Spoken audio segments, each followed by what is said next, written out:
Talumpati, paggamit ng Artificial Intelligence sa pag-aaral. Magandang araw sa inyong lahat. Ako po si Angel Claire G. Fernandez ng Grade 9 Oriol. Ngayon, nais kong talakayin ang isang importanteng paksa na makabagbag damdamin at makabago. Ang paggamit ng Artificial Intelligence o AI sa ating pag-aaral. Sa panahon ngayon, ang teknolohiya ay tila umuunlad sa isang nakapabilis na paraan. At ang AI ay isa sa pangunahing bahagi ng pagbabagong ito. Bilang mag-aaral, ikaw man ay nasa elementarya, high school o kolehiyo, tunay na malaking bahagi ng ating pag-aaral ang nakasalalay sa kung paano natin ginagamit ang mga makabagong teknolohiya. Ang artificial intelligence ay nagbibigay sa atin ng malawak na oportunidad upang mapabuti ang ating mga kakayahan at mas mapadali ang ating pag-aaral. Una, ang artificial intelligence ay nagbibigay ng pampersonalan na karanasan sa pag-aaral sa pamamagitan ng aplikasyon ng artificial intelligence. Nagagawa nito iakma ang mga leksyon at materyales sa mga pangangailangan at kakayahan ng bawat estudyante. Halimbawa, ang mga online learning platforms ay gumagamit ng artificial intelligence upang matukoy ang lakas at kahinaan ng isang estudyante. Sa ganitong paraan, ang estudyante ay nabibigyan ng mga budol o aralin na mas angkop sa kanyang kasanayan.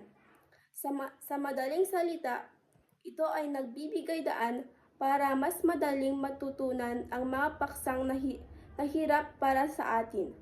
Pangalawa, ang artificial intelligence ay nakatutulong sa pagpapabilis ng mga proseso.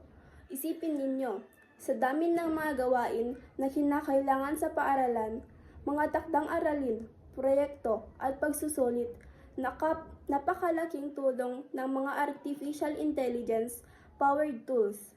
Ang mga tool na ito ay nakatutulong sa atin na magsagawa ng pananaliksik, mga organisa ng impormasyon at pagsuri ng mga datos ng mas mabilis at mas epektibo.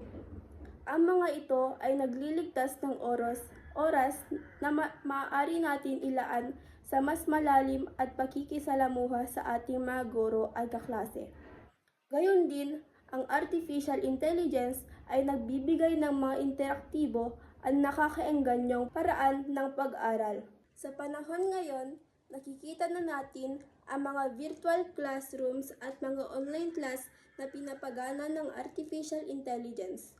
Ang mga ito ay tumutulong sa atin na mas maunawaan ang mga konsepto sa isang mas masayang paraan. Saan ka pa makakahanap ng pagkakataon na makausap ang isang artificial intelligence tutor? Artificial intelligence tutor na handang tumulong sa iyo anumang oras.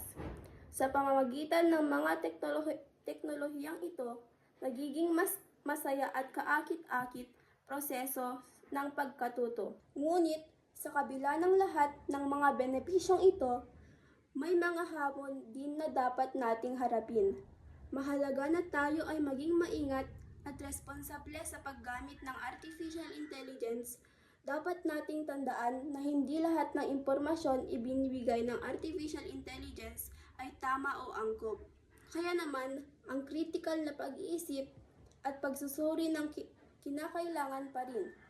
Kailangan maging mapanuri sa mga materyales na ating ginagamit at maging handa sa pagbawasto o pagkilos ng katotohanan.